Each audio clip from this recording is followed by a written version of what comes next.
there, it's Anonymous Tea, where we spill the tea anonymously. Hello, hello, hello, hello, hello, everyone. Hello, YouTubers. Hope you guys are all having an amazing day today, sending good vibes, sending positivity, sending blessings, and good energy to each and every single one of you. Thank you so much for tuning in.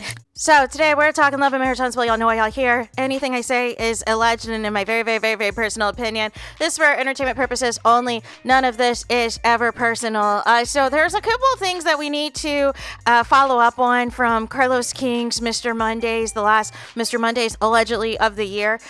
So as you know, the streets are ablaze. The block is hot because Aesa from the Bell Collective did the mic drop last night and said, thank you for your services. I got a contract renewal, extension, pickup letter, all of the things. However, I'm out. I'm out. And so me and my husband, my family, we're taking our talents elsewhere, away from Bell Collective, away from Jackson, Mississippi, Deuces, and oh, by the way, maybe So Gucci may be joining us as well. But nonetheless, in this video, because I think it's gone viral, I think it's on all of the major black blogs, and it's just hilarious just seeing Carlos King get embarrassed again. But in the love and marriage huntsville of it all, we needed to discuss a couple of things that were discussed at the Mr. Mondays last night, and one of those items was Dustin reacting to the Martell and the concubine interview with Chantel, and I'm just over Carlos King pretending that he has no idea what's happening, even though JAZ confirmed that she DM'd him asking him about the interview, and it was clear based on how Dustin was talking about this,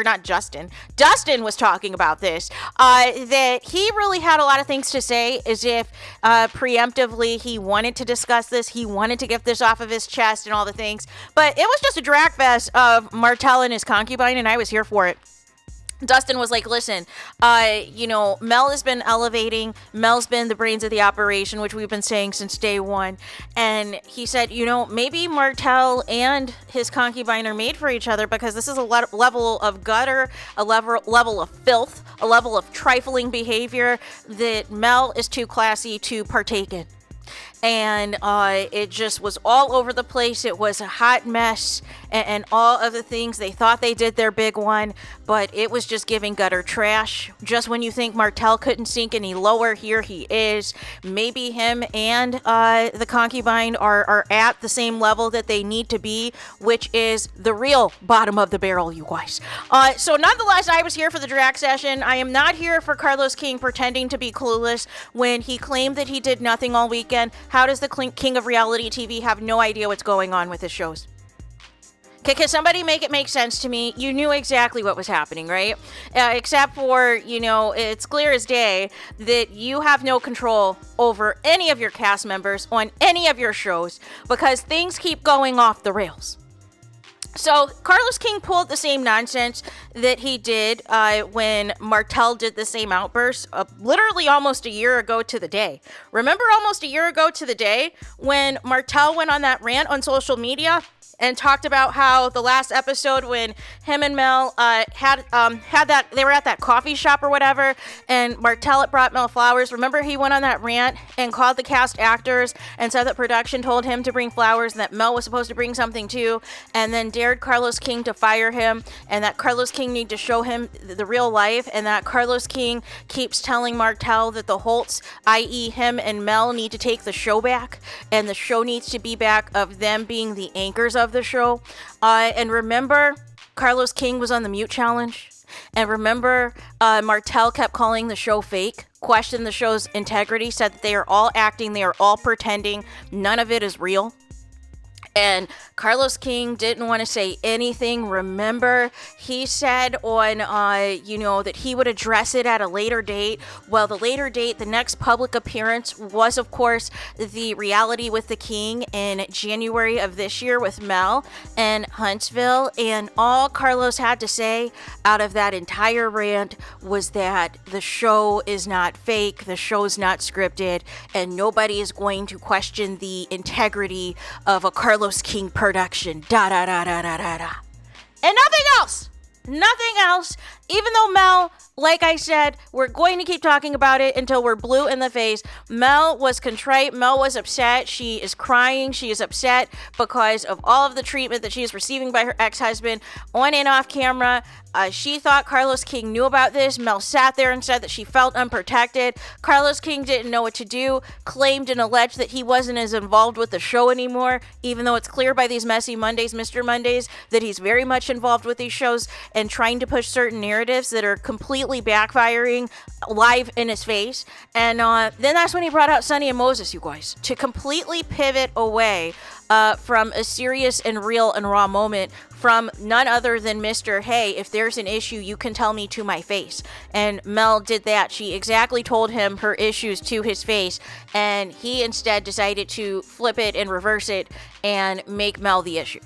And then the other piece that I wanted to talk about as well is JAZ, that was on the panel last night, and she wanted to go in on Mel regarding the conversation with Kimmy and said that she doesn't like that Mel hides her or throws rocks and hide her hands, and that she doesn't say what it really is in people's faces. And I'm like, are we watching the same show? The first thing Mel said to Maurice was like, listen, I've been talking bleep about you, but here's exactly the bleep that I've been saying about you behind your back. And in the first conversation that Mel had with Kimmy, she was trying to get answers, and Kimmy stonewalled her. So that is why Mel went around to Tisha and others trying to get the scoop, trying to get the tea, and now Kimmy's trying to gaslight Mel about all the things. And now all of a sudden, and it's funny because Kimmy wouldn't even answer Mel's questions about the DUI itself. And now Kimmy is trying to do a 180 and talk about, well, if you just had questions about the DUI, you should have said that. No. When Mel did have questions, and she did try to ask you about the report, and you were trying to play semantics on what was real and what wasn't, and all this other foolishness, Mel realized she was not going to get an answer out of you. And thank goodness Dustin came through, because you never know what side of the coin Dustin's going to be on these things. But he came through and was like, listen, Mel's been through a whole lot of bleep on this show. And nonetheless, these are the same people who knew about Martell, knew about Martell's mistress, hung out with the mistress, hung out with all these people, played in Mel's face, constantly gaslit Mel about Martell. If she told them that she didn't want to talk about Martell, they brought him up anyways. If she told them that she did not want to be a part of any group stuff involving Martell, Martell mysteriously was there anyways. They continue to poke the bear and continue to force Martell upon Mel, and it was exhausting. And in Mel's interpretation, that was basically saying, you guys took his side. And then once Martell went full steam ahead trying to make cheating allegations against Mel and all of these other false lies and narratives and all these things, y'all sat there and was like, Martell's a good man. Martell's a good guy. He's never done anything to me, so therefore we're not going to abandon him. No. Martell knows y'all's secrets, and that's why y'all didn't want to abandon him until now. Except for Maurice and Kimmy are still Team Martell, right? They're still Team Martell. I presume the Fletchers are still going to be Team Martell, and of course Trish and Ken will be Team Martell. So he's still going to have people when it's all said and done to film with, right?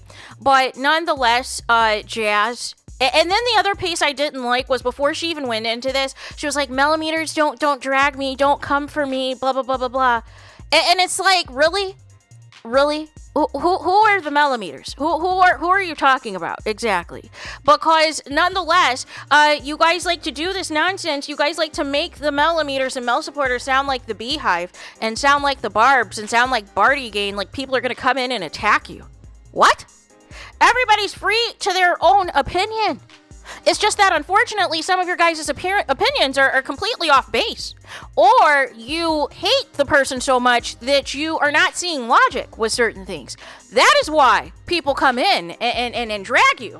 Because you're not putting in the proper context and the proper perspective of things. It's one thing if you're just giving an opinion, but you guys like to go the slanderous route and just label people and stereotype people and do all this other foolishness that have nothing to do with the issue at hand and expect people to just sit back and take it, which is what you guys were expecting Mel to do, was to sit back and take it. And now Mel's coming back with the energy. Oh no, I'm not used to seeing Mel like this.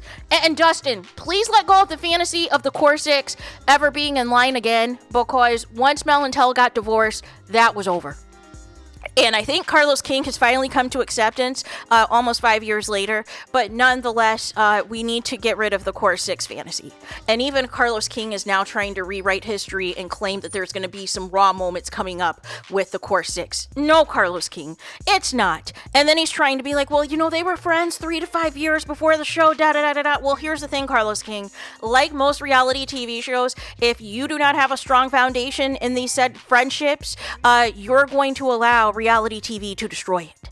And that is what we have here. We have a cast full of people who are bitter, who are jealous of each other, who are jealous of each other's fan bases, and are trying to outright destroy each other's lives.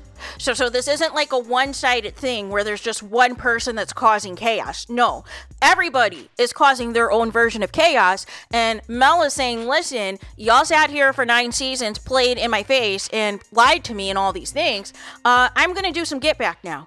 And I don't want to hear it. And she even said to Kimmy, she was like, if that's what Tisha and them said, I said it. So what is there to rehash? What is there to regurgitate? Kimmy just wasn't expecting it. She just didn't know what to do.